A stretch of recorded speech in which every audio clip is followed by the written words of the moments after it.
Good afternoon, everyone. I hope you're well. It's Stuart here. We're going to do the most important webinar I do, in my humble opinion. This is all about mindset. This is all about understanding yourself, know yourself. It is by far, in my humble opinion, the most important thing traders need to get correct, and it's the most simple thing we can do to fix it. We'll talk about risk management. We'll talk about money management. We'll talk about trading psychology. The difference between risk management and money management, don't get them mixed up. A couple of money management techniques and tools to use. I've added it to this trading mindset webinar. Those of you who've been here before, welcome back. There's a lot of names I recognize here that have certainly seen this webinar before. So welcome, everyone. Lots of you in here today. Let's get going. Hope you can hear me loud and clear. Let me just put my questions out. Where's the questions chat? There we are. So hopefully you can all hear me loud and clear. Microphone's on here. Let me just double check everything's not. Yeah, it's quite a long one today, so sorry I'm a bit late starting, but please stick it in. The webinar will start shortly. What do you mean the webinar will start shortly? Hang on a minute.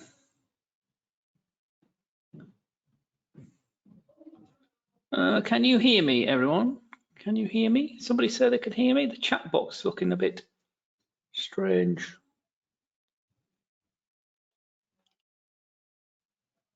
Good. Thank you, everyone. Good morning, good evening. Thank you, Ahmed, Dwayne, Zoran. Right, let's crack on. Trading is risky, and that's what we're going to focus on today. And obviously, our disclaimer here talks about that. Okay, trading forex and CFDs are particularly risky. Understand, this issue of leverage and margin. We'll talk about more about that today as well. The spread, spread yesterday when markets aren't closed tend to widen. They, especially in the forex market, going to be really tight when the US and UK is open. We've got a tight, deep market. That's what we want to be looking for. So my background is in the City of London. Those of you that are new, look a bit different today, don't I, to that photograph. My approach to investing and trading has always been about, if it's probable, do it. Keep it simple, look at multiple time frames, but most importantly, from my trading point of view, was that final one there, to know yourself. It wasn't just one light bulb moment for me. It was just it was accumulation of things, and I realized, you can't be right all the time, and being wrong is okay. You will get a lot of trades wrong, and for me, it was accepting that was going to be the case. So one of my mantras is really accept a loss, accept a loss, accept a loss. If you can't do that, work on it, because you'll never get off first base. You'll never move forward as a trader if you can't accept losing trades. It's just part and parcel of trading, and it's not for everyone, trading, but it is for everyone at the same time. It doesn't matter where you're from, what your background is. Anybody can be a successful trader if they apply some simple rules. And we'll talk about a lot of that today. It really is, understanding yourself, because nothing will bear your soul more than the ups and downs of the trading day, winning and losing money. It is simple. Money for me is simply an energy allow you to do other things. Time is the same, whether you're the richest man or the poorest man or woman in the world. There's still only 24 hours in a day, so make the most of each and every day. Anyway, we're going to look at trading psychology, as I said, risk and money management. We're going to look at how to stay afloat. I use the ocean analogy because I was brought up in a little village in the northeast of England. I live by the sea now in sunny Cyprus, and it's all about staying afloat on the ocean. Know yourself, risk management, money management, and accept those losing trades. Understand the numbers involved, margin, leverage, thinking probabilities, trying to making money and making dollars or euros or naira or whatever your currency is out of your thinking, because it'll impact your subconscious, and it's the subconscious we're going to have a look at today. Okay, it may seem a bit airy-fairy, may seem a little bit subjective, but honestly, this is by far the most important thing to getting going in trading. The other stuff you can learn as well, but the other stuff is very black and white. It's a candle is either this type of candle or it's this type of candle. you know, the price is either here or here. You know, it is what it is. The subjective stuff, the soft skills, are something we need to work on every single day. Okay, you know, there's lots of free stuff now. When I started trading, you know, you had to ring up your broker to play, and he would place a trade for you. Now it's a click of a button, and everything's done really, really quickly. There wasn't such things as well, the internet was just starting, but there wasn't such things as Twitter and Facebook and all that way of communicating. You had to pay for lots of services. Steve Goldstein is just one example. He talks about he's a long-term 30-year career in the City of London. Now he teaches people to train. It really is all about mindsets. I mean, I'm not going to read these tweets out, but you know, it is, you know, really about you. It's the, you know, how you deal with winning, losing, and it's the, you know, the impact it has on your head. Lots of great people on Twitter. If you're not on Twitter, guys, you know, first thing to take away from today is get yourself on Twitter and follow some people like Stephen Goldstein and Alpha Mind podcast. Listen to the Alpha Mind podcast. Loads and loads and loads of free stuff. If you want a list of people to follow on Twitter, let me know. Follow me on Twitter. My handle is HF, like it says on the background, HF_analysis is my Twitter handle. So follow us on there. Follow me on there, and we tweet most days.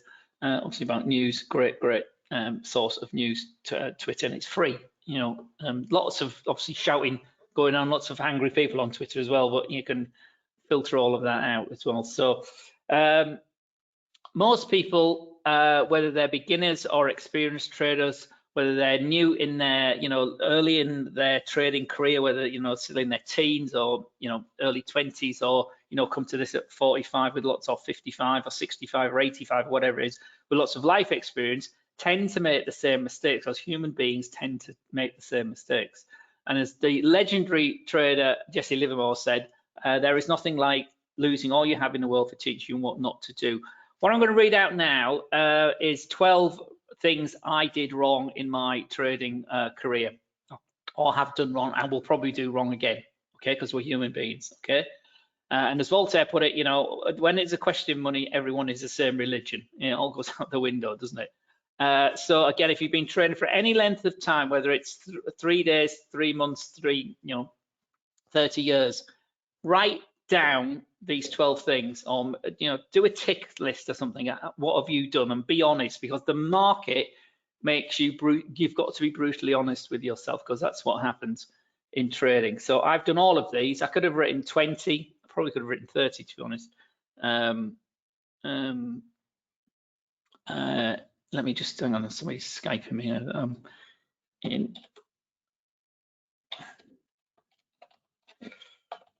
Excuse me.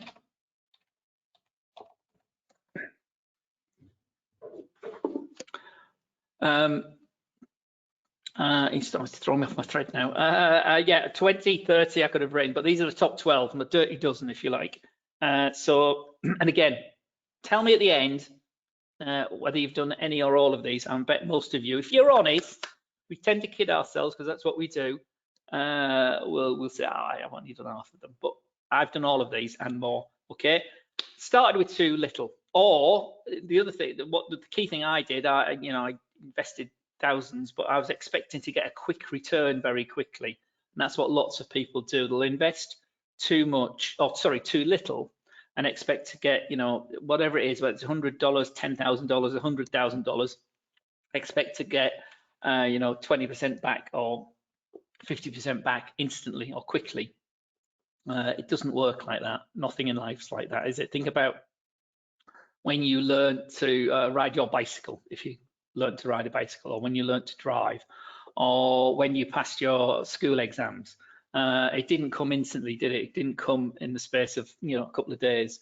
You can't read or attend a webinar like this that's free, or, you know, read one book, attend a weekend course, attend this for an hour or two and learn to become a trader. It's not like that. You need get some real experience, and that's what demo accounts are really good at. You know, the problem with demo accounts is you're not using real money, and that's an issue as well. Simply because our brain is telling us that we know we're not risking real money, and the amounts in a demo account sometimes can be very, very large, and it's not realistic. So understand what you're doing. Understand that a demo account is just that. Many people are very successful with their demo account and then find it very difficult moving to live money and real money. And again, it's a mindset thing. And again, hopefully I'll talk you through a lot of the ways to deal with that as we go through today. Most people, the vast majority of the hundreds of thousands of trades I've seen from traders is that they risk too much.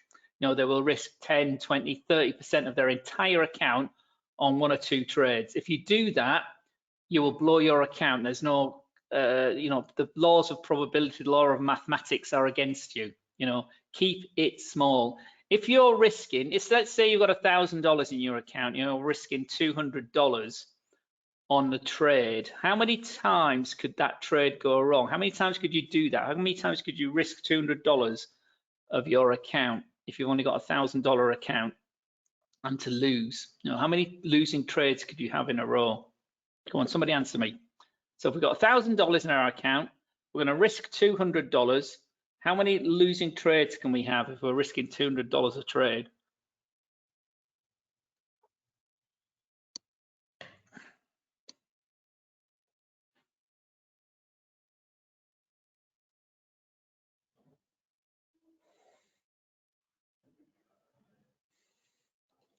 Dwayne, thank you very much. Sorry, that didn't normally takes a little while to come through. Dwayne, thank you. Top of the shop. Dwayne Gorry Blade. I wouldn't mind you reading your name out. 5, exactly. Because you've risked 20% of your account. You've risked 20% on each trade. If you're only going to risk 2% or even 1% of that $1,000, how many trades could you get wrong before you blew it? If you're going to only risk, say, 1% of your account every time you got a trade wrong, you could get nearly 100 trades in, couldn't you? And still get 100 trades wrong in a row. Exactly, Dwayne. And that is the simple point. If you take a second lesson to take away from today is that very simple maths, Dwayne.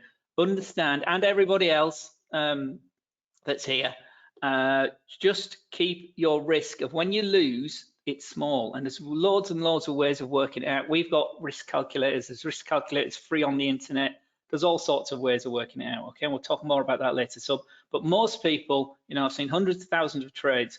They risk too much. They might have a $100 account and they're losing $10 or $15. Doesn't sound a lot, but in percentage terms, it's huge. So think in percentages, not in dollars. People tend to overtrade. I used to overtrade all the time because I thought the market owed me. I wanted to get even. I'd lost, it owed me. I was angry. You don't trade on emotion. You don't trade when you're angry and think it owes you.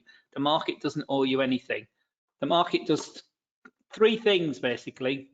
It goes up, it goes down, and it goes sideways. And it goes sideways an awful lot of the time. But when it's going up or when it's going down, you want to be, surfing that wave, running with that trend. You'll never get into the bottom of the trend. You'll never get out of the top of the trend. You want to take a chunk of it as a trend following trade. That's my approach. Many other people, because the markets go sideways a lot of the time, they tend to be mean reverting traders, mean reversion traders. So they're waiting for it to get to a level and it's going to come back down to an average, a medium. People use Bollinger Bands, for instance, to do that sort of thing. Okay, but emotion comes in and we overtrade. We try to get even. We think the market owes us something. We don't know ourselves, and that's what I want to talk about a lot today. Not everybody is cut out to be an intraday trader, trading on 1-minute time frames or 5-minute or 2-minute time frames because it's too quick. It's moving too quickly. Lots of people, on the other hand, like that. They don't want to be worried about having risk open, mark trades open overnight. At the end of the day, they will close all their positions. Some other people think, well, I'm working all day, or I don't want to be staring at charts all day or for 3 or 4 hours at a time. I'm going to come in and look at it 3 or 4 times a day. So I'm going to trade on the 4-hour time frame. If that fits your personality, if that fits your lifestyle. Some people try to trade a time frame that they think works for them, but it isn't them. So again, you have to look yourself in the mirror and understand yourself You understand yourself better than anybody. I mean, your parents, your mother in particular, probably understands you better than anybody else in the world. But your partners, your friends, your family, what works for you. Not everybody's a scalper, not everybody's an end of day trader.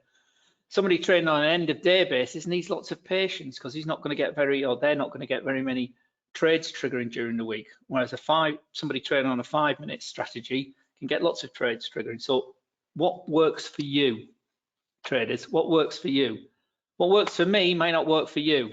I've done lots of seminars, I've done lots of face-to-face webinars and seminars where we're all looking at the same strategy, we're all got the same information, we've got 20 screens, 17 people will lose money and 3 will make money, following the same strategy because people don't follow rules, they think they know better, they panic, they use the wrong lot size, they open a buy when they're meant to open a sell, all those sort of things come into play when we're trading live. These things happen, these are part and parcel of trading. And lots of people can't cope with making mistakes and getting things wrong. In this crazy business, you can get things wrong 5 times out of 10, and I'll prove it to you later, and still be a successful trader, 5 times out of 10. So 5 out of 10. Imagine getting 5 out of 10 in your in a maths class, in a maths test. Imagine taking that home to your parents and I'm still winning, I'm still making money, Mum. I've only got 5 out of 10. She'll be beating you around the head, wouldn't she? I know mine would have been. I'd had my legs slapped. Is what happened to me when I didn't do very well at school. But that's because that's how we're trained at school. That's how we're trained at college and university. To we got to be successful. We've got to get out of 10. We've got to get 10 out of 10. And again, a lot of the occupations that we do are set up so you can't be a successful accountant or a successful banker or a successful doctor or nurse if you're only getting things right 5 times out of 10. But in this crazy trading world, you can be successful by being wrong a lot of the time, and that is the nub. People can't cope with being wrong. Okay, we'll get onto that more as we go through this. So I've done all 4 of these. I've done all these 4 as well. I started a very early lesson I learned was to put a stop loss on in particular, to know how much I was going to lose when it went wrong, and that's absolutely fundamental. So where your stop loss is technically has to be where the market says it has to be. If you're trading technically, it can't be just 5 pips away or 10 pips away.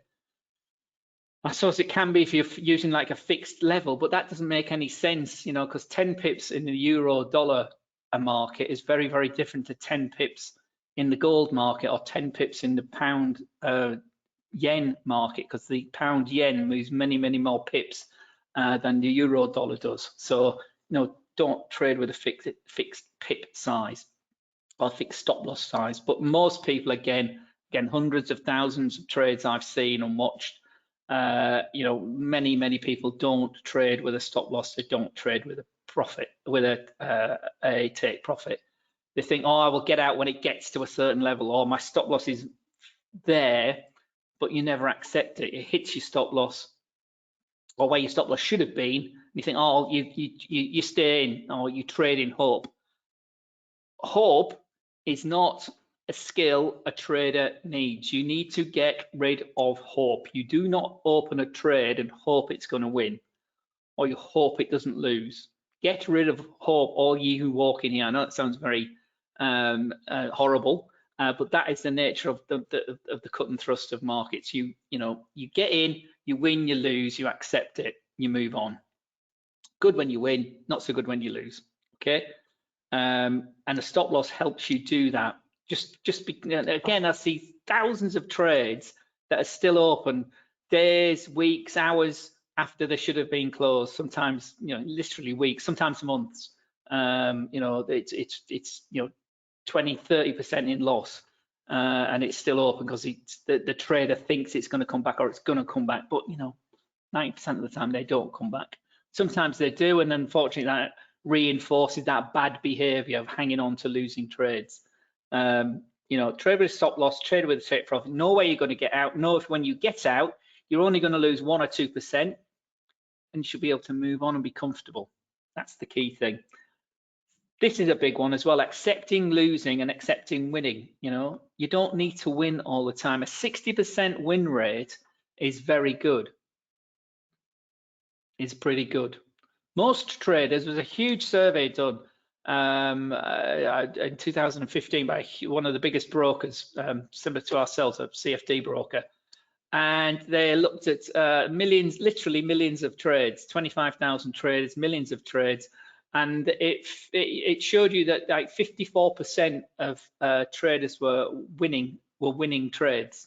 The problem was, for every dollar a winning trade made, that 54% of trades that won, for every $1 they won, they were losing $1.6. So again, if you do the math, the 44% that losing trades were losing much more than the winning trades. So if you can get a 6 out of 10 hit rate, you're doing very, very well. And if you keep your losing trades, and your losing losses to only 1 or 2% of your account, you will make money. Fact. End of story. It's that simple. Don't overcomplicate it as well. That's the other thing I tried to do. I was like looking around for different time frames, different assets, all sorts of things. But the big one was that number 6, where I couldn't accept losing because I wanted to be right. That was my big problem. Not so much the losing money, that did hurt, but I knew I could generate enough cash to start again, and I was determined to be successful. Ultimately, I was, just by persistence, but by realizing that it didn't matter when you lost. And that was a big light bulb moment for me. So accept losing. It's part and parcel of the business, and work on the good stuff, work on your winning rates, let your winning trades. I'm sure you've all, none of this is new. None of this is original thinking by me. Anything I'm talking about today, this is what's in the market. It's my experience. It's what I've learned over doing this for many, many years. Accept that 50%, 60% win rate can be good enough. Okay, have a plan, write stuff down. Just saying I want to make money, I've come in to make money is not good enough. Have a plan of why you want to do it, what you're doing it for. You want to travel around the world, you want to go to university, you want to, whatever it is, you want a car, you want some land, you want to get married, you want to get divorced, or whatever it is. Get a plan, write it down. It doesn't need to be any more than 2 or 3 pages, but have a plan, have an approach. If you want some help writing plans, email me, I'm here to help. All of those sort of things we can all do. Number 8 here is a personality thing again. You can't have an impatient, indisciplined trader with a great ego that will be successful. It just does not work. All the nonsense you see on the internet, and you see these guys in trading rooms shouting and screaming at one another. Yes, that really happens. And the guys on the internet sat on the beach with their wads of dollars and their Rolexes and their, their half-naked women, half-naked men, being successful traders. Yes, again, that can happen. But the average trader, we need to work on our patience, work on our discipline, and let our ego go. Leave our ego outside of the training room. Dwayne, based on your experience, how many different assets should a person focus on? Well, my system, or the system that I look at, it scans it for me, so it doesn't matter what the assets are.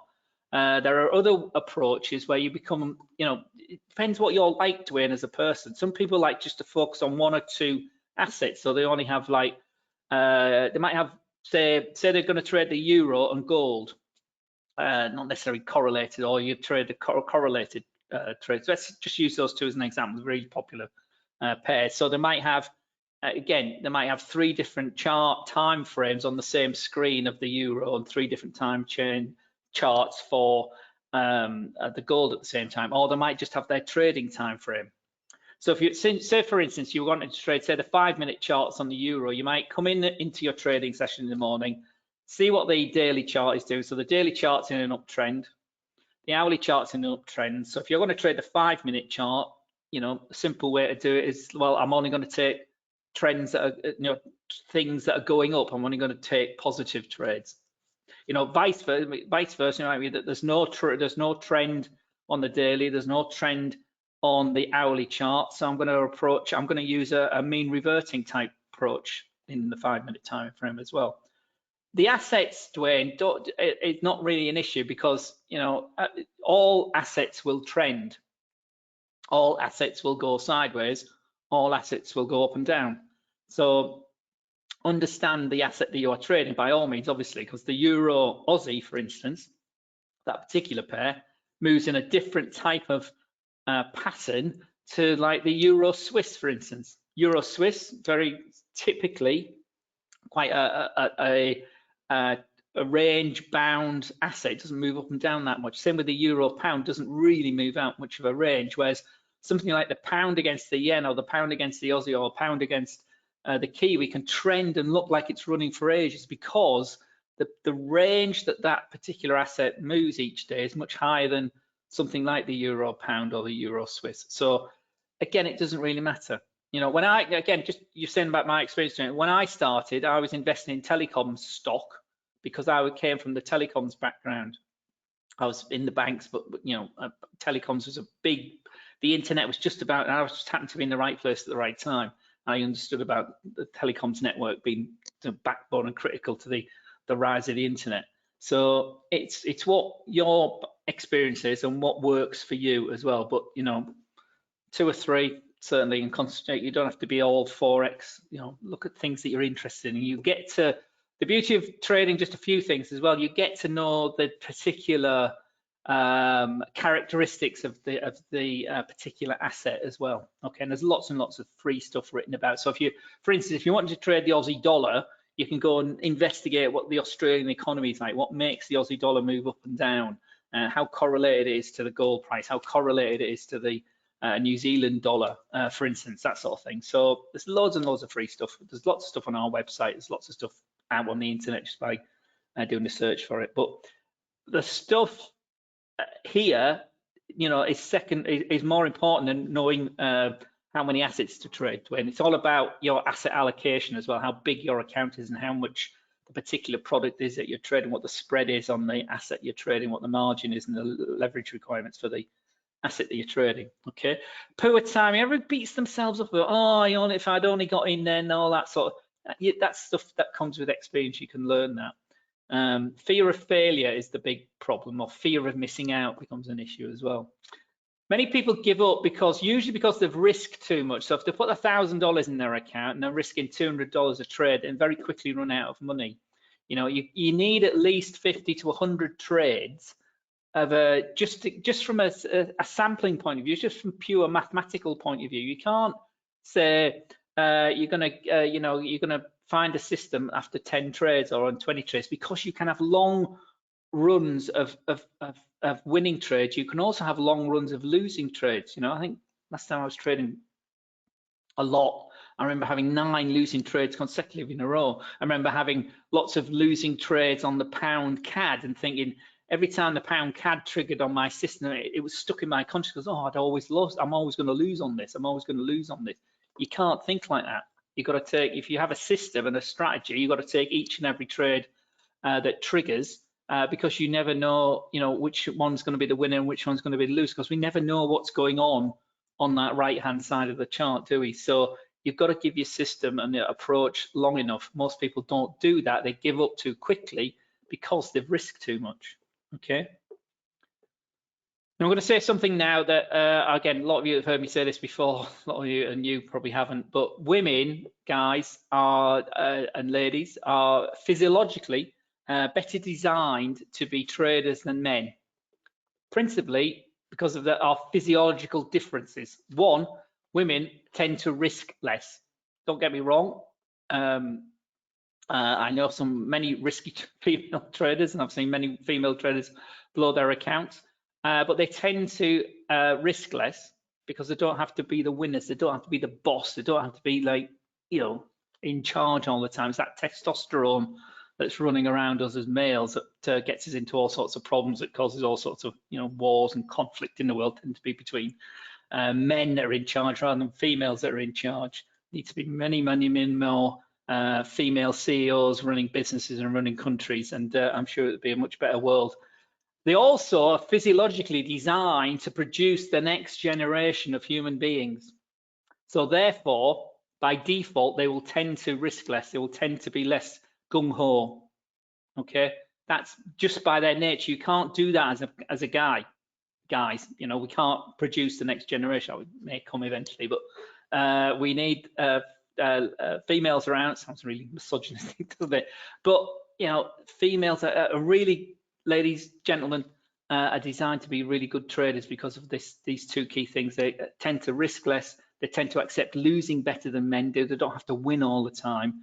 And this idea of being genetically designed to be mothers, tends to make them a bit more down to earth and not get pulled in by all the marketing stuff we see them around. Write stuff down. Write your records down. I know all brokers have to tell you what trades you've done and when they're done, but make a note of it. Use a trading diary. Use a journal. Absolutely fundamental. Again, a whole webinar just on journaling. But write stuff down. Understand what's going on, because you'll find why you took the trade.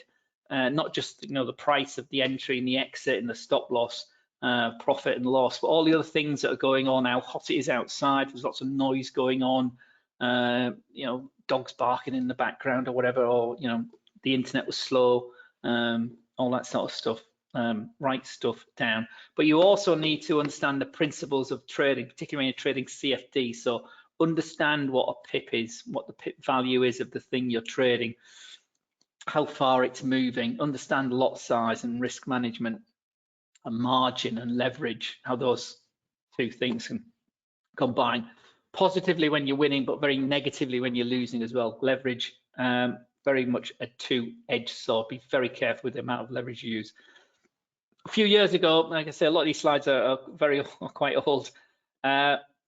I put this up on my Facebook page about what we did wrong. So, as I said, I've done all 12 of those and more. I could have written loads more. You can guess that and talk for an hour or so about just these 12 things. So again, Dwayne and others, Zoran, Ulrich, I'm sure you've done at least 10 of these, if you're absolutely honest with yourself. If you haven't, that's great.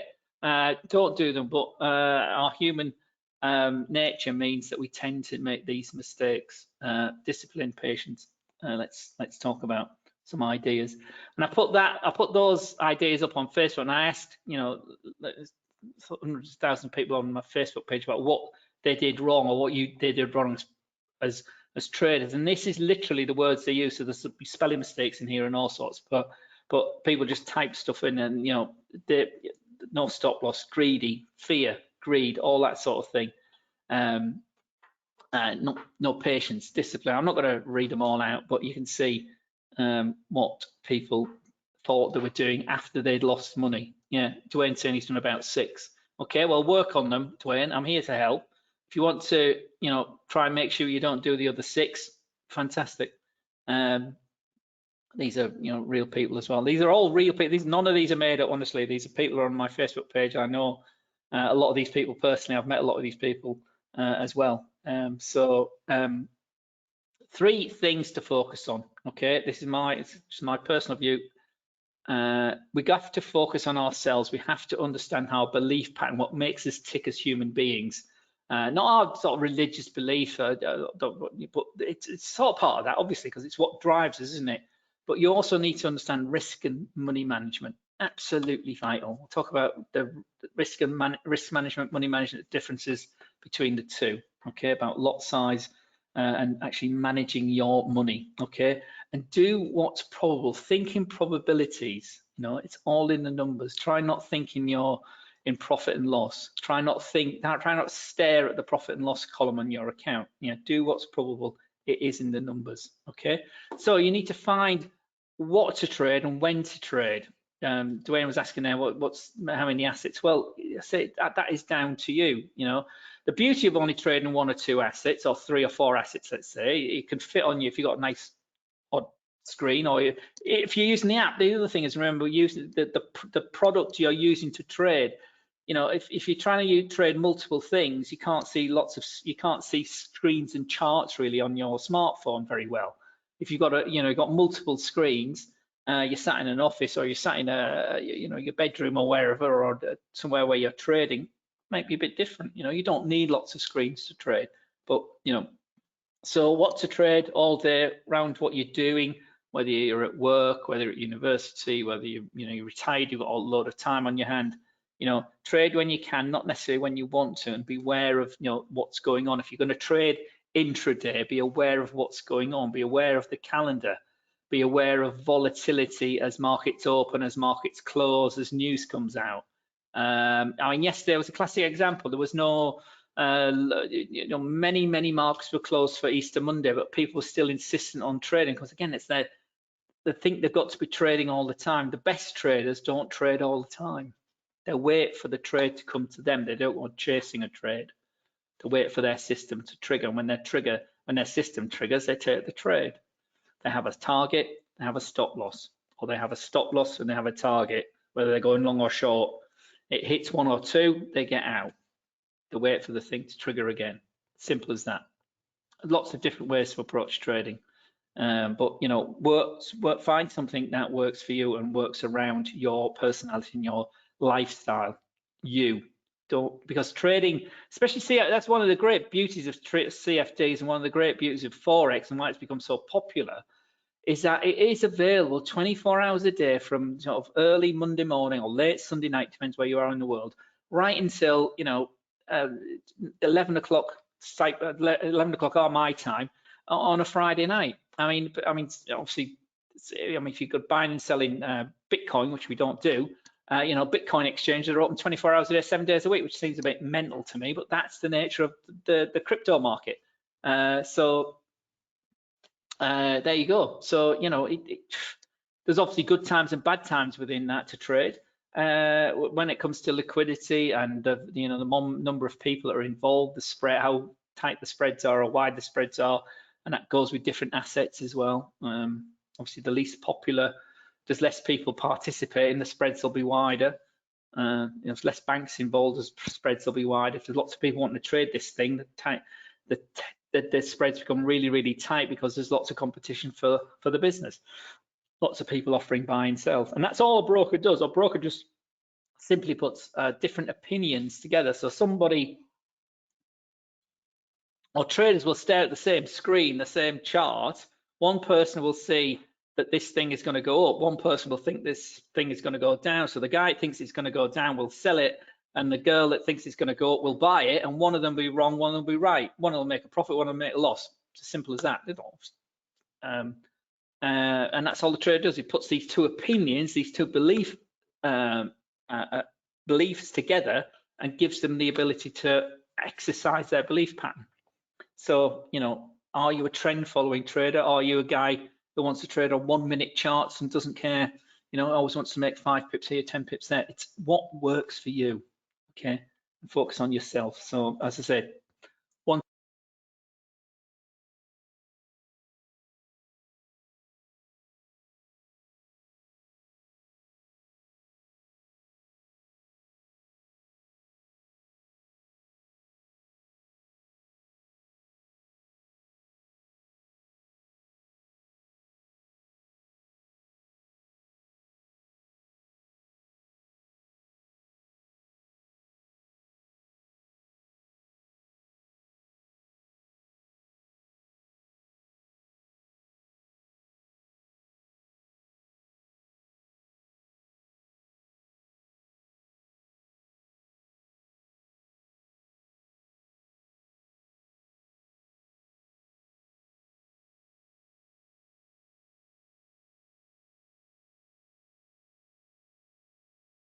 sorry, I knocked my Ahmed, thank you very much. My audio seems to have gone out. Antonio, sorry.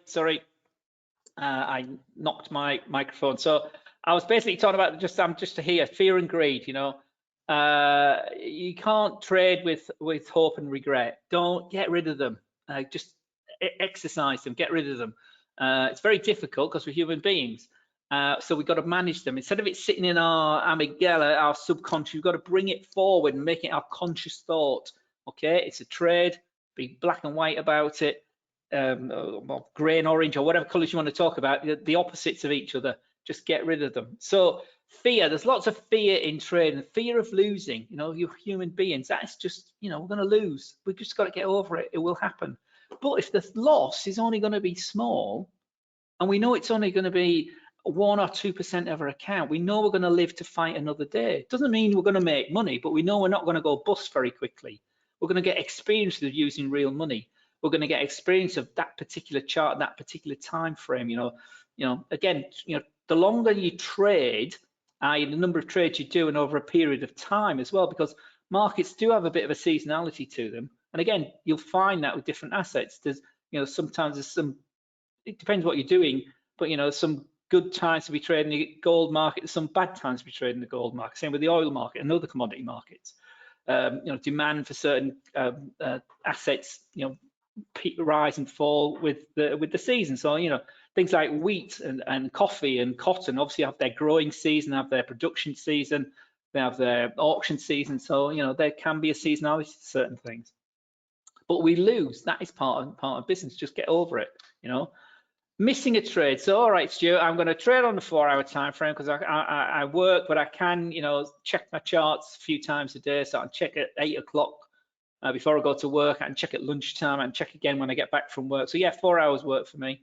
But just because something triggered at 4 o'clock when you were in a meeting and you couldn't take that 4 o'clock trade because you trade in the 4-hour time frame, doesn't mean you look at it at 6 o'clock and take the trade, because it's 2 hours into your 4-hour time frame.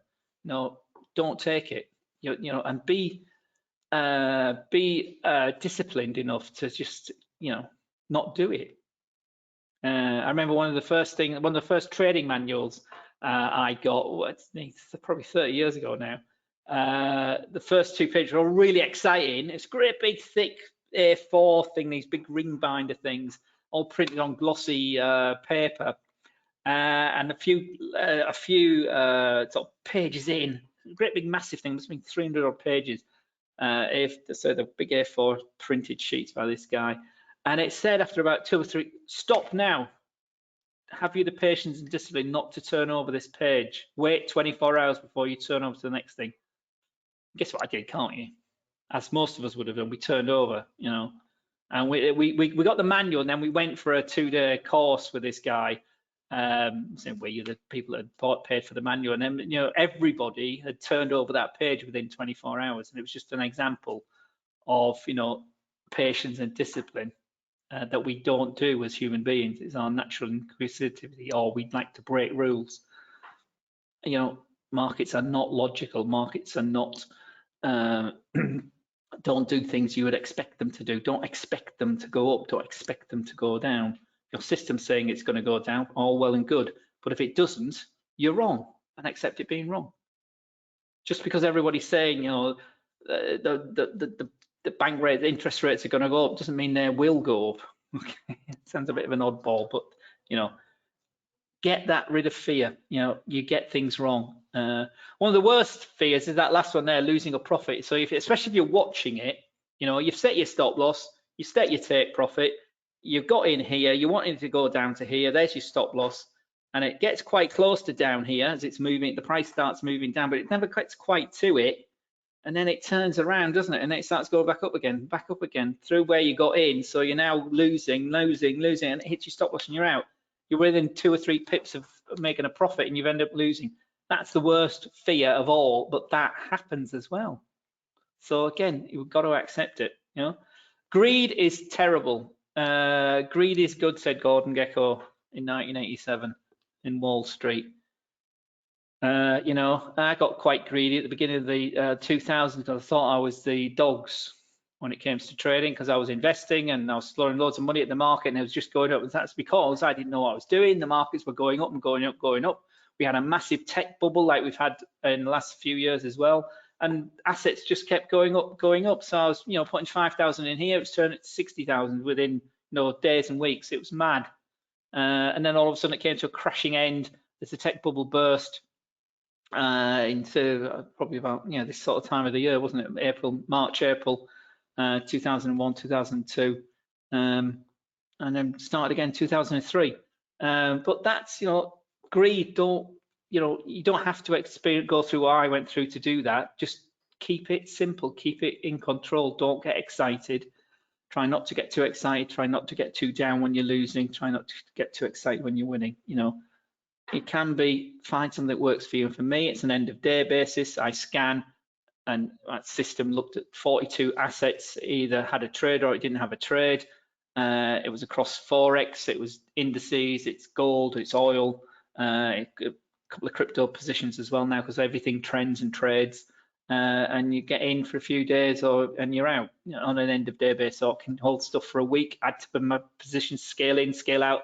As I got more experience and more adept at what I was doing, got more sophisticated with the markets I was watching, writing stuff down. Honestly, I've got, this is my current diary, page a day, and I love page a day diaries, and write loads of stuff in them.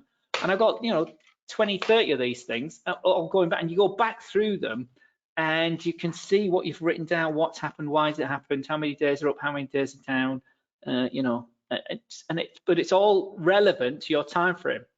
So when we do live analysis tomorrow, people ask me, what's the euro dollar doing? Well, it depends on the time frame. In a 1 minute time frame, it might be going sideways, but we might be in a massive bull rally on the hourly chart or on the daily chart. So it's all about the timeframes and what your expectations are. Do you want to hold this for 3 days or 3 weeks or for 3 minutes or for 3 pips? All about time frame, guys, and what makes you tick as a human. Scared money never wins. Trade what you can afford to lose. Do not use borrowed money, because again, it impacts your psychology. You know, don't put money on your credit card, or don't borrow money off family or friends to trade, because you need to, when you first start, certainly you want to think like, oh, I've only got 10 minutes left. This is going to go on way over the hour, ladies and gentlemen. I apologize, unless I might do this in 2 parts. I'll do another one later in the week, but I don't know. If you want to hang around, please, I'll keep going as long as you want me to stay here.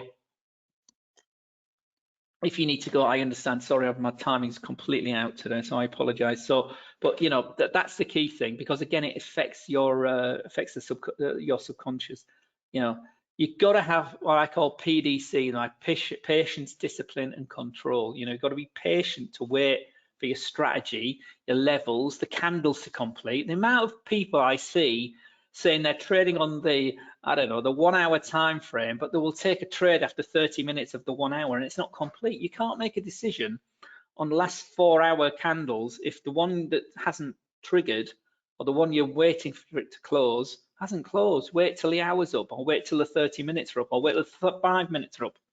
You know, for me, and when I was looking at short time frames, 5 minutes can seem like forever. I like the 2 minute charts. That's why I like MT5, because you can pick the time frames. 2 minutes, just long enough. 5 minutes is, yeah, it's a bit more disciplined. But you know, find what works for you.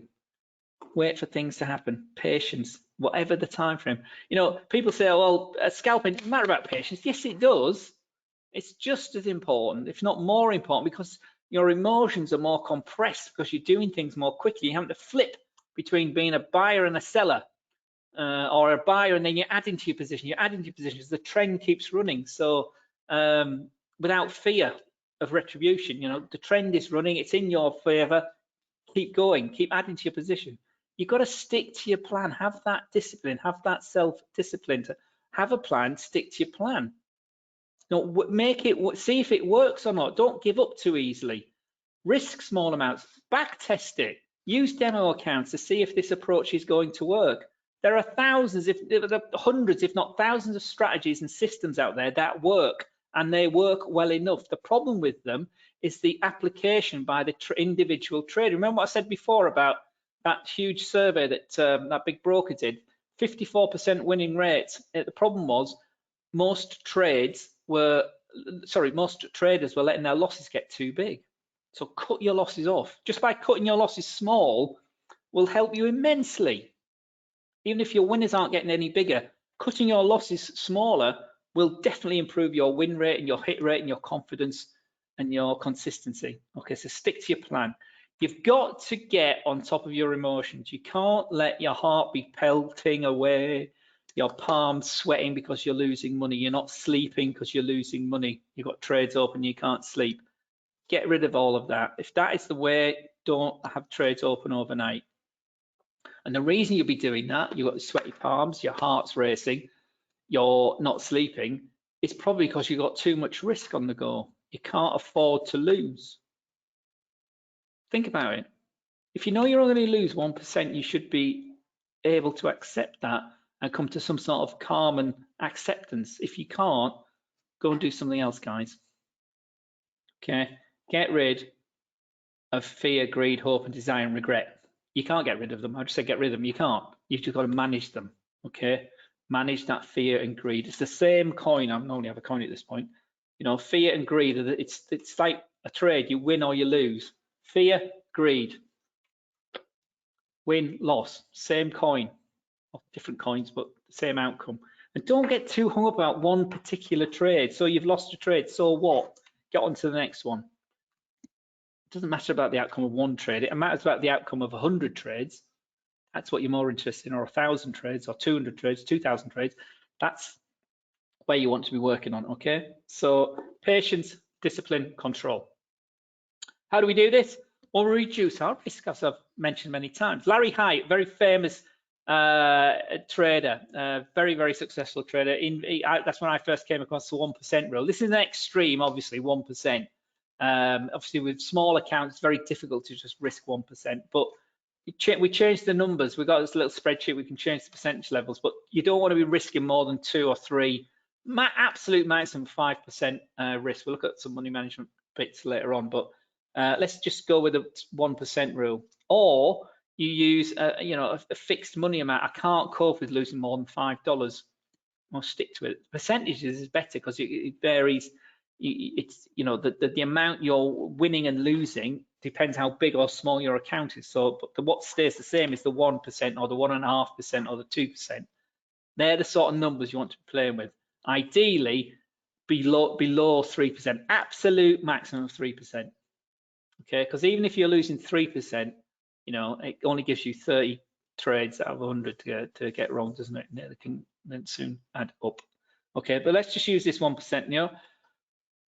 Again, lots of people come into trading worrying about making money. The successful guys, the guys that have been in business, the ladies that trade a long trading career, they concentrate on protecting what they have. That's what fund managers do. That's what these big guys do. You see on Bloomberg TV and CNBC, they're managing massive billions of other people's money. So they tend to risk a small amount. They know they've got to protect the capital they've got, so they tend to take smaller risks. They can do that because they're leveraging with bigger amounts of money, but the theory is still the same. Where you can be successful. If you can be successful with $100 or $1,000 account, you can use exactly the same approach with a $10,000, $100,000 account and make a lot more money, obviously, because you're using, it's all about percentages. So get a system and get a strategy that works. And again, I say to many students, I'm at university, Mr. Cowell, I've got no money to invest. Well, practice with a demo. If this is what you want to do, get a strategy, get something that works for you, and repeat it and repeat it and repeat it, and then take it to a firm or a company and say, look, I can do this. Employ me. I can trade. Give me a job, or give me some capital, and I can make a return on it for you because I know this works. Protect what you've got.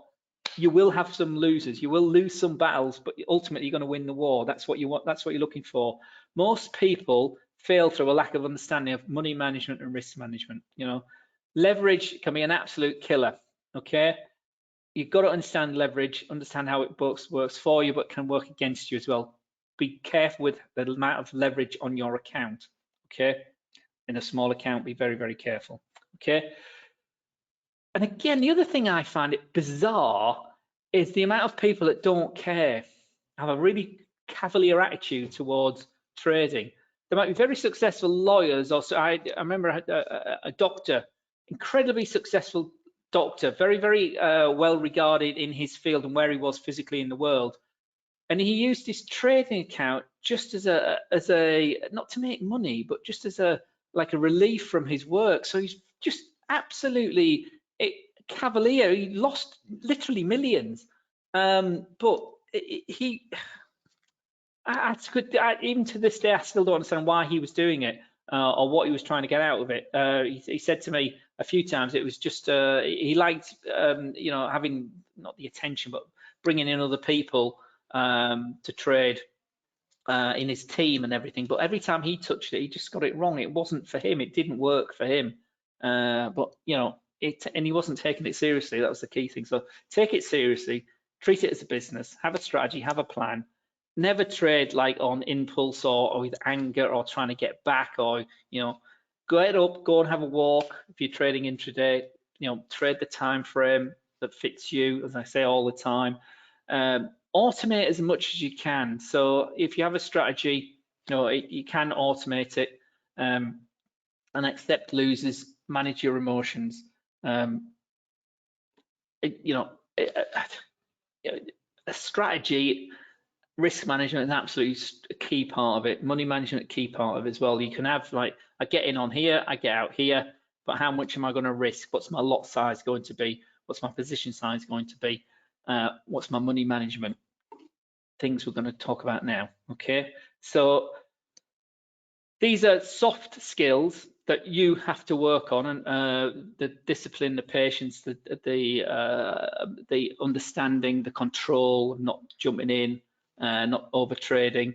Again, it's something I asked out on the Facebook page about what's the most, I call this the trader that survives has at least a three-legged stool. So he'll have an approach, he'll have a system, he'll have good risk management, and he'll have good trading psychology.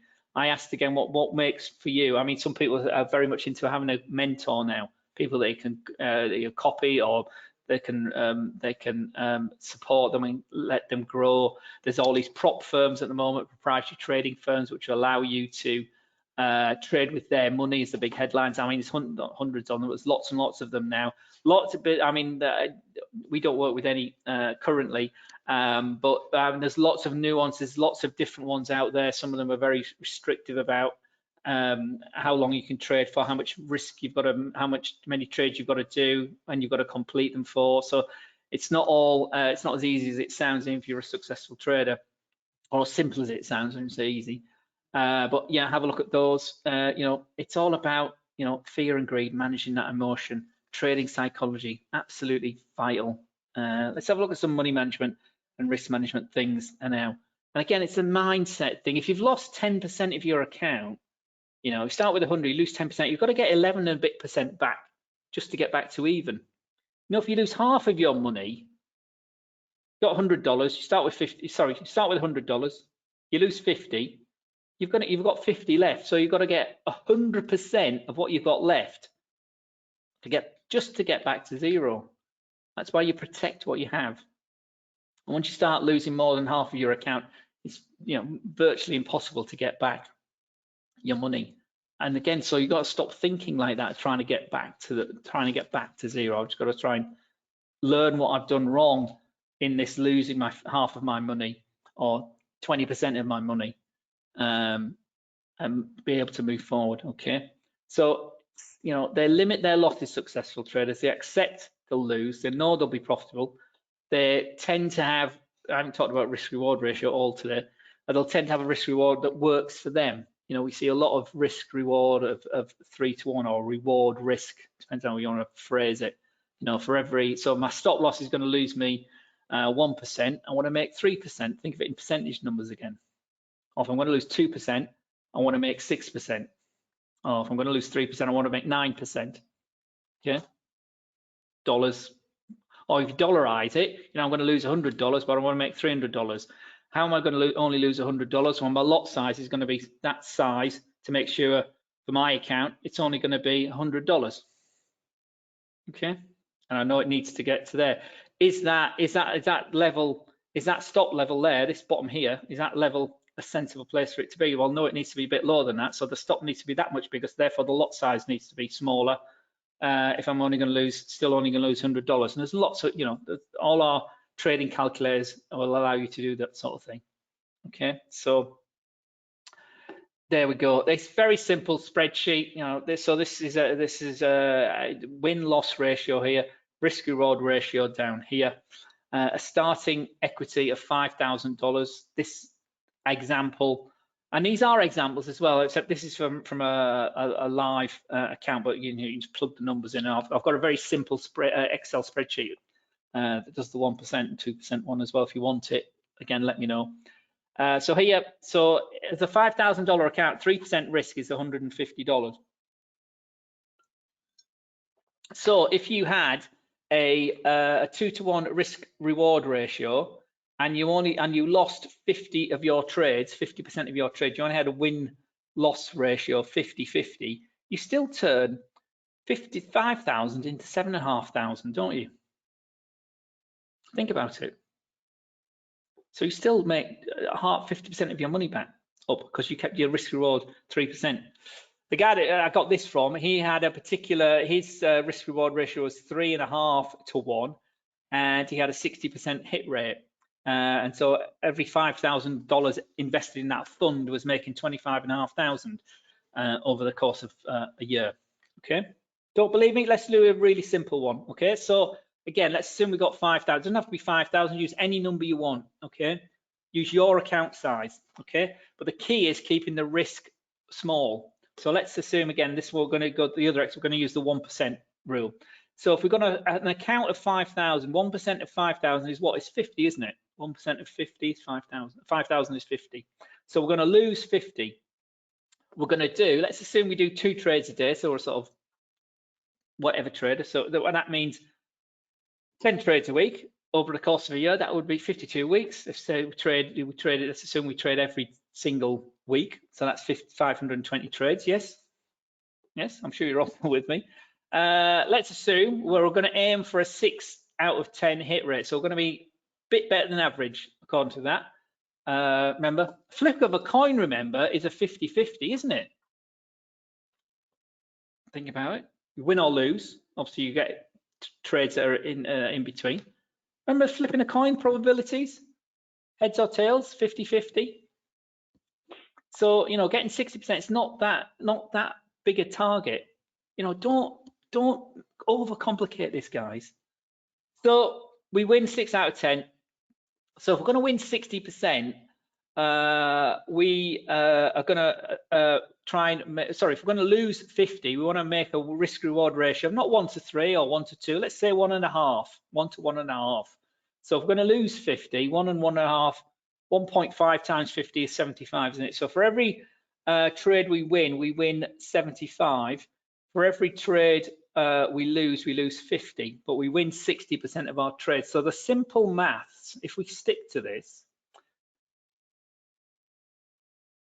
flow system or ultimate benefits, flow system is probably just there probably will be Osagunda. That's just a strategy. It's not something I've written or seen, but there's lots of strategies. If it works for you, Osagunda, all the best of it. But again, don't get too hung up, Osagunda, on the strategies and the systems. This is the stuff you need to understand. Okay.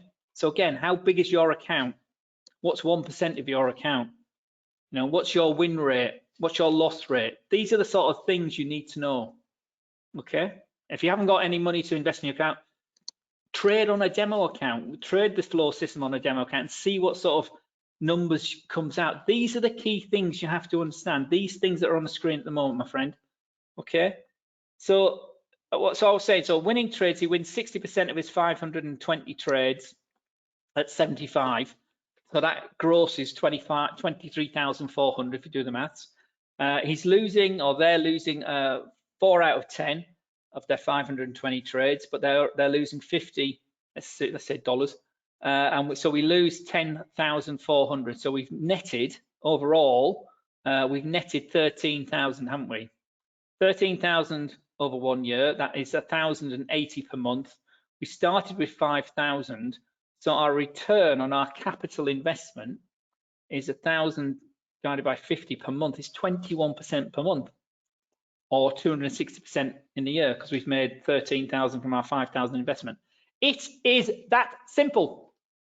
I should probably stop now because the time we're 7 minutes over. It's that simple, guys.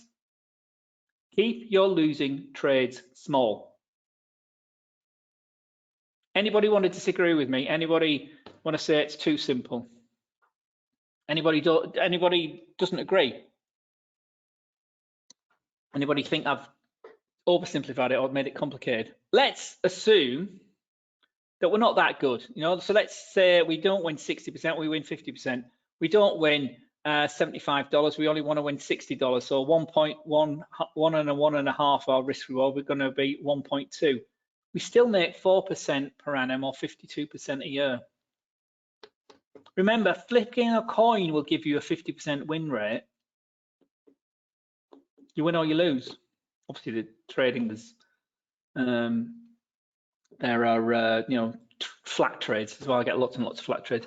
Math is simple, clear. I just can make my account grow no matter what. Zoran, why not? What are you doing wrong, Zoran? If you want to talk to me here, and we can talk in public. If not, you want to speak privately, we can speak privately. What is it you're doing wrong? What are those 12 things I talked about right at the beginning you were doing wrong? Is it the spread? Is it the leverage? Is it the margin? Are you trying to trade too many different things? Are you trading too many different time frames? Have you not? Have you been risking too much per trade? That's probably one of the reasons. Have you not had enough trades? Zoran, if you want to let me know what your wallet number is, I can have a look at your account. We can speak afterwards. I'm here to help, guys. Honestly, anybody can be a successful trader if you can apply some of the lessons I've talked about, or the messages I've talked about today. If you can't do some of the things about discipline and ego and emotions, all the techniques, the flow systems, the Bollinger Bands, the RSIs, they're not going to help you. I can't, make you a successful trader and tell you I can help you with the direction you should be going in. My trades almost always close at stop loss. Okay, so you mean my immediate reaction to that, Zoran, is that your stop loss is probably too close. Where do you place how do you place your stop loss? What does your approach say? Well, how do you decide where the stop loss needs to be? Okay, let me need to keep going. I'm not risking more than 0.5%. Okay, so right, so perhaps your balance isn't big enough, or your lot size is too big, or your leverage is too big, Zoran. So if you're saying you're risking 0.5% of your account each time you trade, perhaps the account, what's the minimum trade that I should place a day?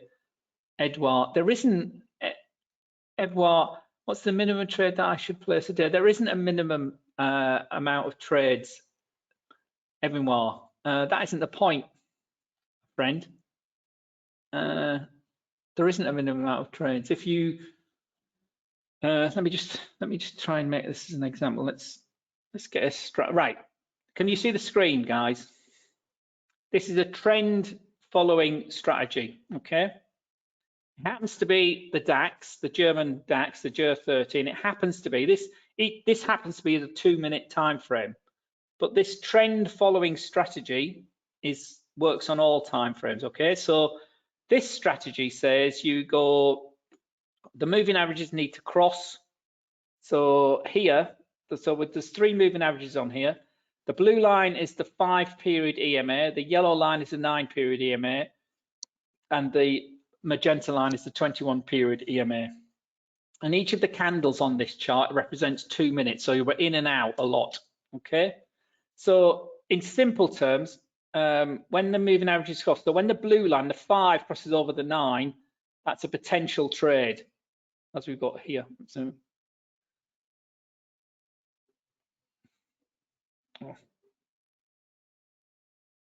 where were we? We were here, weren't we? Here, and it also crossed the magenta line. So it all happened in one. So that was long. That would be, let me just do all I've been. So that would have been your entry there. The stop loss, the ideal stop loss, will be where the market turns. So the market being on sideways and it went down. So the stop loss should be there. That's your risk level. That's your stop loss. So that happens to be, it says it's 0.601%. It's 590. Can you see that? It's 559 points. You probably can't see that, but that's our risk level. So to make a risk reward of 1, i.e. we're risking that amount, we want to make that amount. There we are, that same number. Was it? That is, sorry, 945. 945 is around about there. So that's 1 to 1. Okay, so that's our risk reward of 1. 1.5 would take us to about there. So that's our risk reward of 1 to 1. That would have worked out, wouldn't it? Because it's crossed there, it's gone long and out. And again, depending how you're trading the stop loss, but that's the stop loss there. So as we've gone up to here, the stop loss, again, it depends how you want to play it, it could have been pulled up to entry to lock in the profits. And it's made our 1.5 of our risk reward on that particular trade. in 5 minutes, because this is only 2 minutes. So that's gone up. Okay. Then it's triggered and gone short here at this point here, but it's gone against us because it's reversed immediately, so it stopped us out. But what we would have done, so that's the 2 minute chart, but what I would have looked at, say, what the hourly chart's doing. So the hourly chart this morning had been going up, hadn't it? Been going up for all the morning. So I'd be looking to take long, actually that's a bad example because it was yesterday and it opens up here. So it's sort of been flat and then going down, hadn't it, in the last 3 hours. So what I would have been looking from this 12, 23, what's it, 12, 20, this one here, I'd be looking to take short position. See why I'd be looking to take short? We go back to the hourly chart. Whoops. So at the completion of this hour here, this is the 12 o'clock, this is the 1 hour time frame. Before that, it was sort of going sideways, wasn't it? So I might have been go both ways. Okay. Here, from this time frame, from the 1 o'clock, I'd be looking to go short because it's oh, sorry, not from that, but since 1 o'clock the market's been going down, hasn't it? So I'll be looking to on the 5 minute time frame just take short trades. So I would have taken what's this? This is a 5. So here, we've known from 1 o'clock it's gone short, and indeed the 5 minute has gone short obviously as well because it's short time rate. So that would have crossed there. That would have been a short entry. Could have added there because now the moving averages are moving down. You could have added again there because it's a big candle on the 5 minute time. So we've added 1, 2, 3, and it's started to move with us. So we've been pulling our stop loss down. So that's just an example of how to trade trend following. So we looked at the higher time frame, so we're just in it until it turns around. And this position here, we haven't closed above the yellow line, the midline, and that would be a reason to get out when it reverses back. As you saw here, it can be quite choppy on these time frames, so you're in and out a lot, or can be in and out a lot when it's not trending. But again, you could wait until that moving averages. Again, this is just trading this particular trend following strategy. You want to wait till they're actually in alignment. We've got the 21, 9, and 5 in the right order.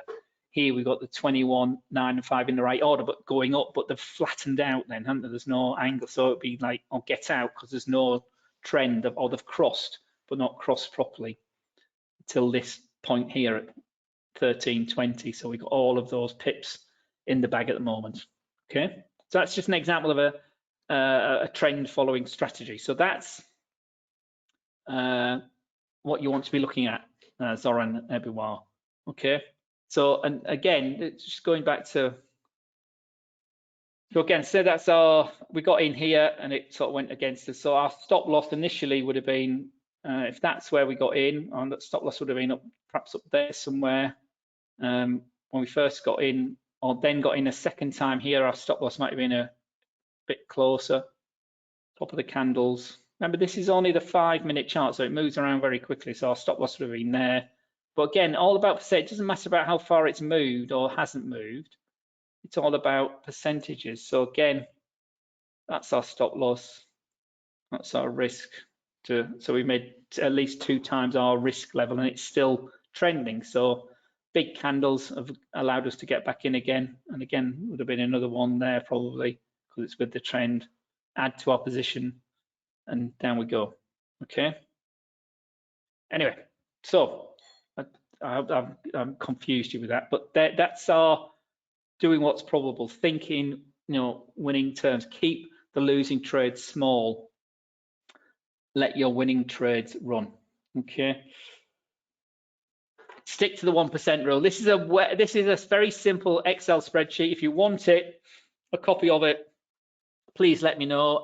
Guys, I'm 17 minutes over the time frame. Do you want me to keep going, or should we call it a day and we'll do the second half? We perhaps add it to tomorrow's webinar. Let me know if you want me to keep going and talk about money management as well.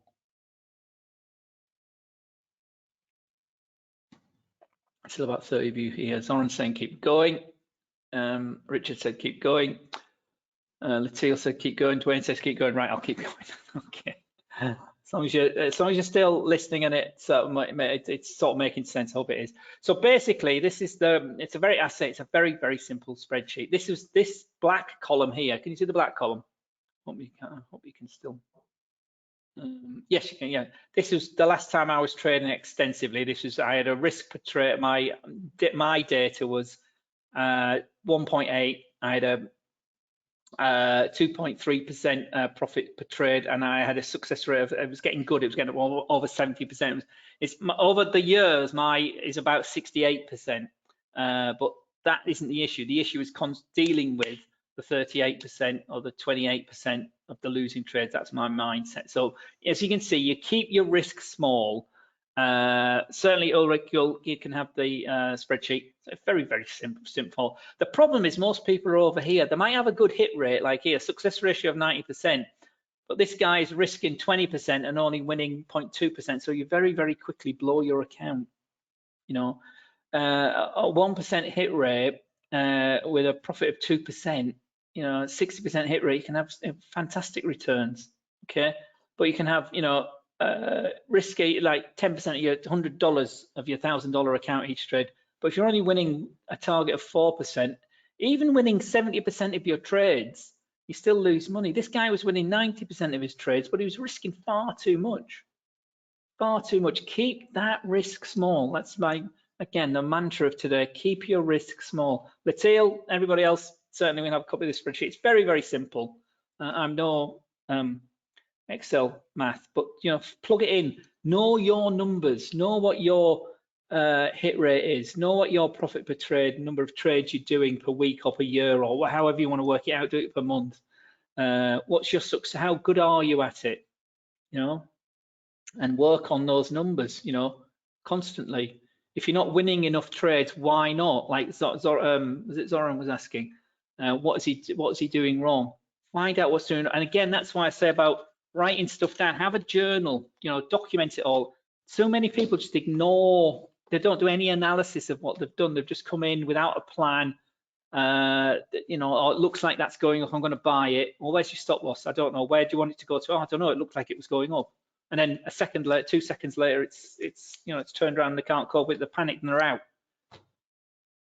You know, once you, again, you know, another trick I learned, you know, once you've opened a trade, walk away from it, especially on the end of day rate. Is it about to set a daily target? If you want to, Steve, Ulrich, but what does that work for you? It sounds logical, doesn't it? Oh, I want to make 20 pips today. Oh, I want to make 2% today. That's fine. But can you walk away when you have won 2%? When you're, why walk away when you've only won 2%? Because the trade, you might be getting everything right today. The trick is when you're losing, you can walk away and accept that I've lost 2% today. That's it. That's my target. Walk away. I've got things wrong today. You know, I was very much like, well, hit your target, walk away. But you know, when it's going right, when you know the trend is running, like this idea here. Let me just show you this again. Use the same example. Here, if we zoom in a bit, no, zoom up a bit. There we are. Make it there. Here, it was chopping around all over the place, wasn't it? The moving averages were flat. So if it was triggering, there's lots of small losing trades here until the trend establishes. Because this is a trend following strategy, you wouldn't expect it to make money when it's going sideways, like it was up here. You're not going to make money with a trend following strategy when the market's going sideways. You'll make money in a trend following strategy when it's trending. And here it started to trend from 1320 on our 5-minute chart, and we're down here now. And it's as simple as that. So Ulrich, unless let's use this GER30, unless during this time frame here, because again, let's zoom in. So here we'd been going down all that time, and we had a big up candle there, but those moving averages hadn't crossed. Although that was a huge candle there, the blue hasn't crossed over the yellow yet. So we're still, the yellow's still above the blue. It only crosses here. So we actually get, although it's a big candle here, we get long here using this strategy, for instance. I get long here, but then it soon quickly returns. We're back on it and we're out. So we got in there, we lost that. looked like it was still going up a bit. We might have got in there, but didn't do anything. Went short, stopped us out. And actually, we would have been short there. We would have been short from that candle there. That's our first short position there. And then it didn't reverse, so our stop loss. So yeah, and that's worked out then, hasn't it? We didn't at this point here though, Ulrich and everybody else, we didn't know it wasn't going to do that. We didn't know it was suddenly going to start moving lower because it'd been chopping around, going sideways. We've been losing trades. But the big winning trade has more than paid for any of these losing trades, hasn't it? Because this is a trend following strategy. The moving averages were flat and nothing was happening, so I probably wouldn't have taken these trades anyway because we need an angle. That's the key one there. It's a big size candle and the moving averages are aligned. We've got 21, 9 and 5 and off we've gone. We've trailed our stop loss down. Nearly got stopped out there, but down again, sideways, down again, sideways, down again. See here clearly the trend is down and it looks like it's run out of steam here because we've got two big wicks down here and it's sort of run out at 15,630. Didn't want to go any lower, didn't want to go any lower, didn't, and then that's a bit. So it looks like it's running out, but we're still in it because it hasn't broke, the candle hasn't broken back over the second moving average. That's what one of the rules of trading this strategy is. That's the way it counts. So looks like that is about to close out, isn't it? Anyway, yeah, where am I? I've still got loads of slides. Sorry, I'm going to have to do this in 2 parts. I'll talk less. Yeah, that's a slide. So risk, money management, absolutely key. Okay, protect what you have. Know when you get out before you get in. Again, it's something I read many years ago, and that was that 1%, 2% rule, absolutely key. So turn I think it was in Anna Cooling's book, she talks about the telescope. So instead of looking through the telescope that way around, turn it around. So know when you're going to get out before you get in. That's what successful traders do. They know exactly how much they're going to lose.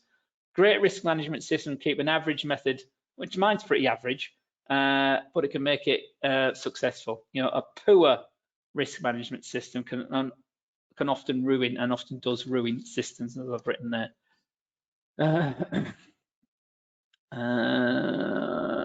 Steve is saying here, Ulrich, why is the buy swap rate so much higher than the sell swap rate?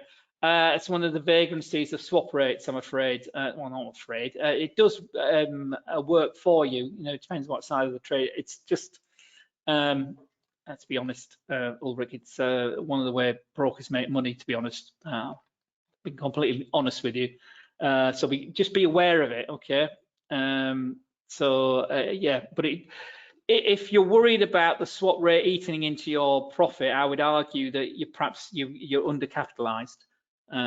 So have a think about that as well, okay?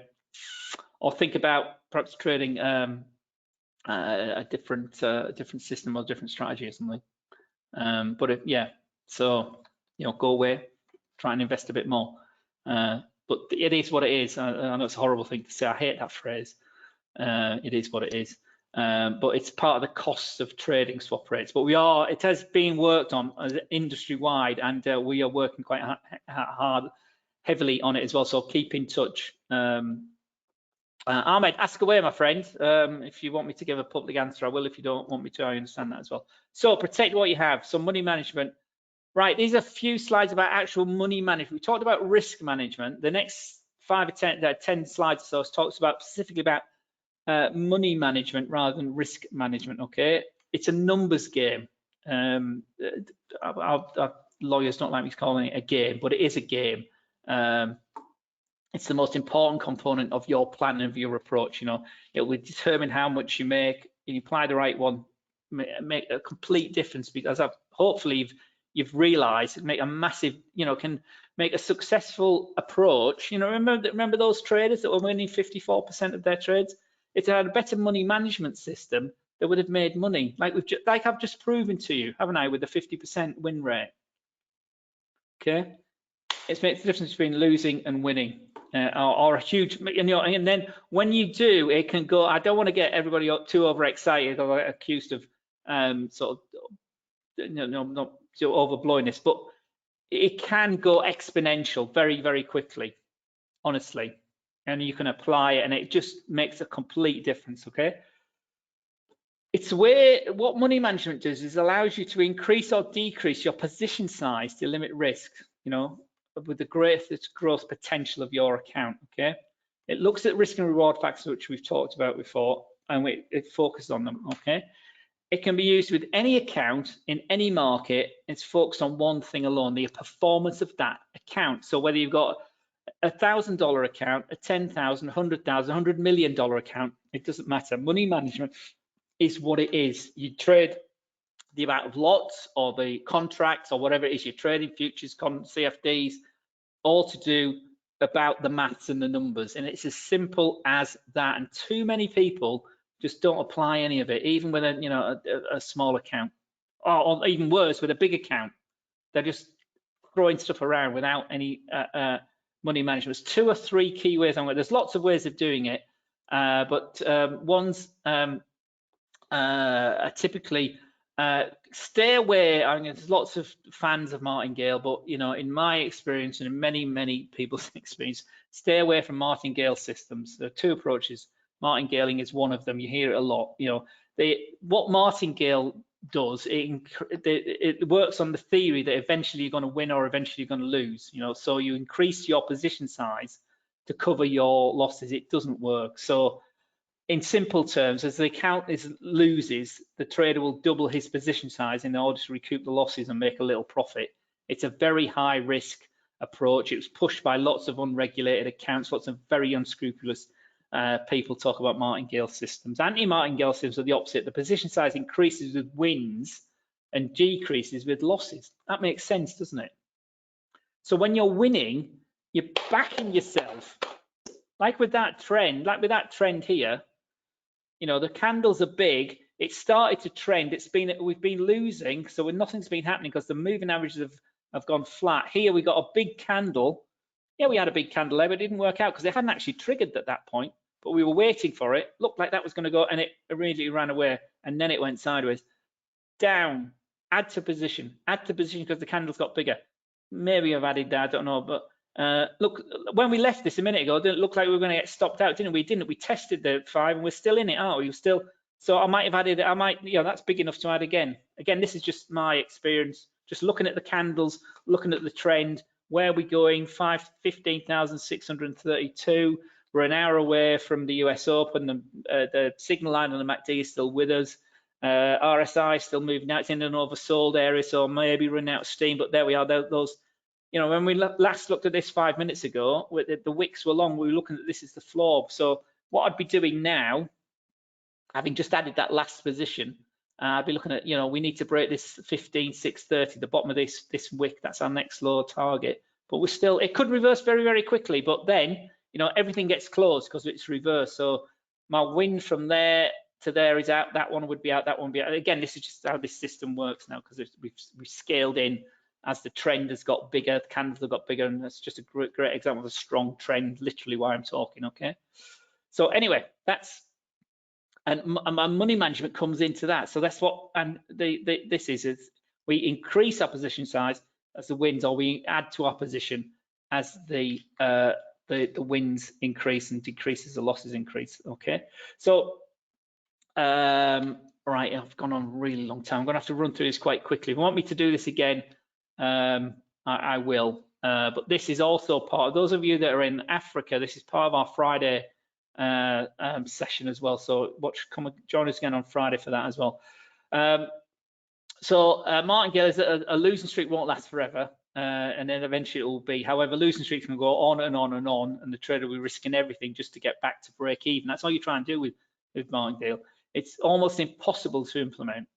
It sounds great on paper, but double up, because eventually you're going to win. So flip a coin, loser, loser, loser, loser. But just because you've had 6 losing trades in a row doesn't mean the 7th one's going to win. They're not connected. Just like flipping a coin isn't connected. Over 1,000 or 100, eventually you'll have about 50-50. But on 5 or 6, you could have 5 or 6, winners. You could have 5 or 6 losers. Think about it, guys. It's that simple. They don't work. So stay clear of them. Understand what you're doing, guys. And it's my view. Again, I'm not allowed to tell you what to do. The three we're going to look at are anti-martingale. So they increase the position sizes with wins. There is a drawdown. There's definitely will be. That's the other thing lots of people don't get, that they will lose. There will be an inevitable drawdown on your account. They don't bring it back immediately with one trade like martingale might do, but eventually they control the risk, and it's reducing that drawdown on your account. Three strategies we're going to look at anti-martingale. Ahmed, when I'm in a trade, how can I keep myself consistent as my psychology changes opinions? Well, that's the issue, Ahmed. That's really what I've been talking about today. So if you, again, are you risking too much when the trade is open? Are you comfortable? You've got to get comfortable, guys and girls, traders, I should say, traders, you've got to get comfortable with losing. Ahmed, are you comfortable with losing? You've got to, otherwise you won't be able to win consistently. You get comfortable with losing when you don't lose very much of your total account. That's the issue. Just accept that it happens. Right, so you've bought here, Ahmed. You want it to go to here, so you're long, okay? So walk away from it. That's your target. That's your entry. And your stop loss should be down here somewhere. And your lot size and your money management, your risk management will tell you, well, it needs to be, I can afford to trade half a lot. The stop loss needs to be here. So my account size says that means I can trade a half a lot. So if that gets hit, you're out. You've lost your 2%. Sorry, you've lost, but write down why did it lose? Well, it went against me. And just accept it. Move on to the next one, Ahmed. Okay.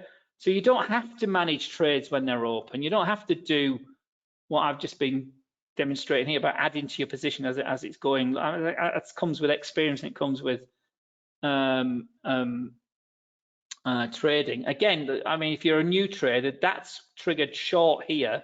So you've been in here and you've got out here because it's gone against you there. You got in again there and you're still in it. So you could have just entered there once here on this trend there, and you're in the money and you're wherever you are, you're at 4,800 points, 4,823 points to the good, 26 bars later. Okay. Again, have you got the patience and to just let that run? Lots of people haven't. They'll panic as it reversed the first time. Fear and greed inside Brits. Ahmed, exactly. That's what I've been trying to talk about today. That's what we've got to. That's what I can help you with. But you've got to be able to accept that and work on it. Accept the biggest issue is accepting losing, and that if you lose, it's only a small. So if you've got that, if you've got to that point, right? I'm going to lose 2%, Stuart. Yeah, I've got that. I've got my $1,000, $10,000, but losing trades will only be 2%. So apply your strategy, apply your system. Remember, most of the systems out there are good enough. Zoran, absolutely, yes, it is. Well, I'm just, I haven't made this up, Zoran. Here we were losing this morning. Let's assume we did trade this. So it went long on open, right? Let's assume we are trading this 5-minute chart. Went long on open. We'd have got in here because it's gapped on open. See, that's the close on Friday. It's opened here today.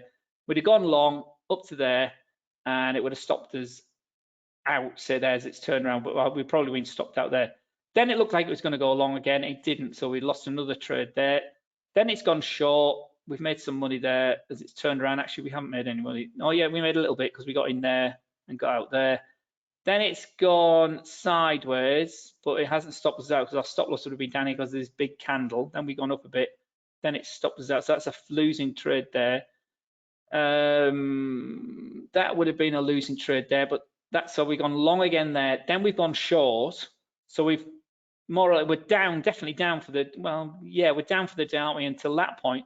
But the rest of the day, this big trend here, because this is, again, Zoran, this is a trend following strategy. It's been losing, won a bit there, won a bit there, lost, but it's all that those pips there more than compensates for these losing trades here, hasn't it? Because it started to trend at the moment. But yes, you've got to apply these rules, Zoran. Money management, risk management, and get in, get out as their trigger. Okay. So 3 approaches I'm going to show you today. Okay. Again, these aren't mine. These are out there on available. The thing about being an independent trader compared to like the big funds, yes, the big fund managers, the professionals have much more money to play with, but they're under much more pressure because they've got to make money. They've got to achieve their goals. So they have lots of stress and pressure on making money every day and trading every day. You don't have to do that as an individual, as a retailer. They're dealing with other people's money. They're dealing with the bank's money, or they're dealing with a boss that says, come on, we've got to make 5% today. So they can accept quite small risks. You can accept a bit bigger risk. I wouldn't advocate anything over 5%. Okay. Smaller traders approach money right fundamentally usually disappoint when their results and goals don't match up. So they can, it can be quite conservative as well. That's the other thing. It's a very strange mindset game. But once it starts rolling, once you've got it, you can apply it, and it can then move right. So the right money management approach needs to fit with you as well. That's the other thing. Okay. To make it actually worth the effort of doing it. It's not risk management. It's probably that, probability of positive return. Money management is not position sizing. Difference between the entry and the stop divided by management gives you the, how much funds you're going to allocate. Risk management addresses the amount of risk you will take on a given trade. Position size addresses the size of the position you're using to trade. These are the combinations that gives you the money, that gives you the rules for money management. It will decide whether the size should be increasing or decreasing. That's what money management does. That's why you see when the trend's going, you can start adding to your position. When you're losing, you start reducing your position size, keeping the risk the same. So you reduce the position size.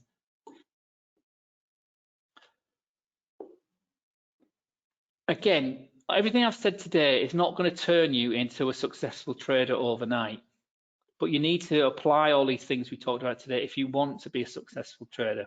Okay, it's not going to turn. I can't make bad habits better habits. You've got to break yourself of them. If you're doing the same thing all the time, was it Einstein that said it? It's just an example of madness, isn't it? Okay, but what you can do is as I said, exponentially or geometrically increase your account size very quickly. When it works with a positive expectancy. And again, it's being able to know your numbers. So your win and loss rate, that's what your expectancy rate is. You need to know those. Work on it, guys. Get those numbers that we said on the spreadsheet. It gives you a strict path to follow. It keeps you organized. You want to make as much money as possible, isn't it? Make sure you don't blow your account, and that's what the rules keep you in the rules. So you've got to get out of a trade when you've lost too much. You don't keep open trades open if it's gobbling up 10, 15, 20% of your account. Get out. So I've talked about the 1% rule. Here's the 2% rule. That works. The downside of it, it is quite a conservative approach. You will theoretically, I'm saying theoretically as well, you'll never run out of money because your percentage, remember, goes up and down with the size of your account. So risk per trade, as we've just talked about, 1%, 2% here is the 2% rule. You see this around all over the place. It's good for large accounts, it's good for small accounts, it's good for big accounts that don't want, I'm talking about big accounts, I'm talking about hundreds of millions, hundreds, thousands, millions, tens of thousands. You don't want too much risk to achieve acceptable returns, okay? However, when you see it work and you think, yeah, actually, I can get good with this. This can really elevate this to a different level. It's not particularly aggressive. If you really want to grow things, you want to do this properly and professionally. You might want to try tweaking that, 2% to maximum, absolute maximum of 5%. I wouldn't advocate that, to be honest, but certainly 2-3% can work. So fixed rate, okay. a fixed fractional amount. So this is talking about contracts or size of lots, okay? So you're going to trade one for a certain amount of dollars. So one contract or point, half a lot, a full lot for the site for a fixed dollar amount. The dollar amount established, which will be used for each and every, it's the number of units determined by dividing the price of security into the desired position size. Okay, so let's say we assume we're going to use a 40,000 worth of currency per position. We divide the price into the lots, into the amount, gives us the amount of units we can trade with. Okay.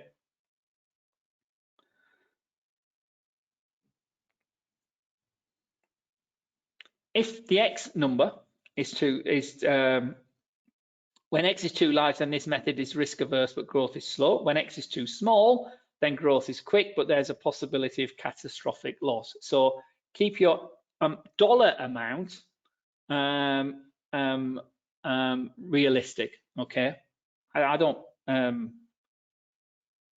advocate this particular approach. I haven't really used this approach. I tend to be a percentage guy, but then I added to the percentage. But what I do like is the next one. Okay, the fixed ratio method. I read Ryan Jones's book. Let me just show you a different approach to money management. It focuses on profits made rather than the size of the account. Okay, so this can be applied to both big accounts, small accounts, medium-sized accounts, and uses a thing called delta. So if delta is £1,000, position size increases when 1,000 per contract in profits are made. So it adds, it's a very simple mathematical approach where you're once you've hit a level, you add to your position size. So once you've got $1,000 per contract or per lot size, you add to position. Delta is determined by the maximum drawdown of your trading plan. If your strategy produces large drawdowns, half delta, so reduce it.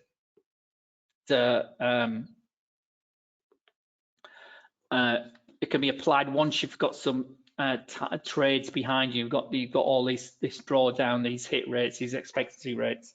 And the beauty of this Orion's approach is, as long as there's enough money in your account, we're talking about tens of thousands, hundreds of thousands of accounts typically to cover the risk, the margin. It doesn't matter whether you have a very small account or the $100,000 account. The size of your account is not a factor. It's very powerful because it's based on the maths of the win that you're making. So again, good money management. You add to your winning positions when you're winning. You cut your losing positions when you're losing. You reduce your position size when you're losing, and you're consistently losing. So your position size keeps getting small. It's a difficult thing to do, but do it because it keeps your percentages losses fixed. But you're reducing less. You're losing less money because your account's going down. But on the flip side of it, when you start winning, you increase significantly. You make much more than you're losing in that approach. This is the book, The Trading Game by Ryan Jones. It's quite expensive, but it's quite a lot of maths inside it. But if you want to have a look at it, you might be able to find a free PDF copy of it or something. But yeah, it's all about numbers. As I said right at the beginning of this session, which is nearly 2 hours long now. So and he does talk about big numbers because he talks about big accounts, so you can make millions from this. That's his approach. Ryan Jones, fascinating little book. Okay, and that's this fixed ratio method. So you add to your position. So you start with, say, one lot size or one contract if you're a future, and then you add to make 2 contracts or 3 contracts. Again, depends how you want to add it. So if say your total, you want to risk a total of 1 lot. Let's bring it back to lots trading Forex. You might open with half a lot and then add a third of a 0.3 of a lot, and then add 0.2 of a lot for the 3rd time. So your total exposure is 1 lot. Okay.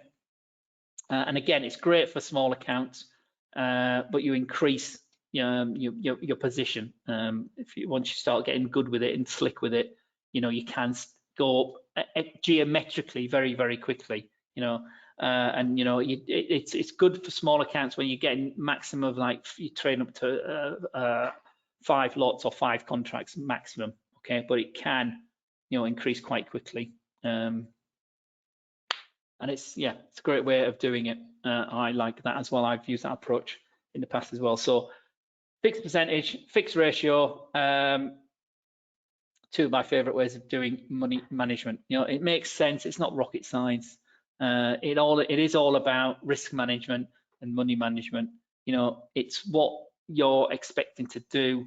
It's what your trading plan should be written around, and what suits you, your personality, how much risk you're prepared to accept.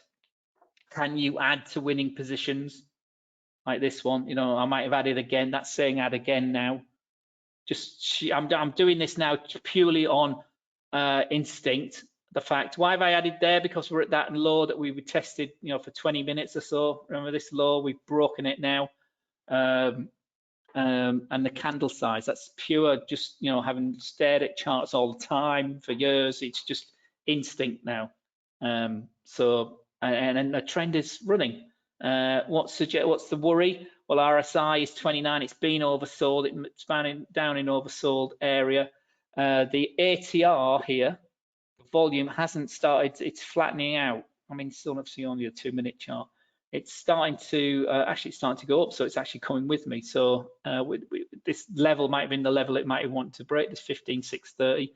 But you know, I've added again here as that's gone down, and it would have added, depending on the money management I was using, how I would have added would have been, you know, I don't advise using a fixed lot size, but you know, again, as the trade that you're winning, so why not add to your position?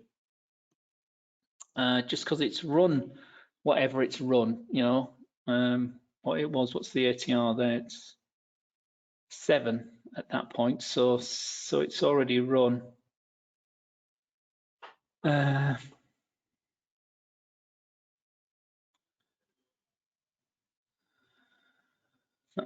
can't be, what am I talking about? 7, yeah, ATR of 7, and it's run 58, so it's already run like whatever it is, 4 times ATR, huge amount. And there we go, bounced a wee bit, might come back there, but you know, I'm still in the trade. I've added to it again on that bigger, even bigger candle, but I've been in from here, so yeah, let's not go too greedy, but the trend is still running. So again, personality, common sense, what fits you. That's what that trend is doing. But you know, let's get serious. Earlier today, it was chopping around, it was losing. We hit the high of the day very early, and we've, you know, looked like it was going up. It didn't look like it was going to go down. It didn't. It went back up, went sideways. Then it broke that low of the day. At that point, that was another reason to add on that time frame there, that 2014-25 candle. So the trend is running. We're going down.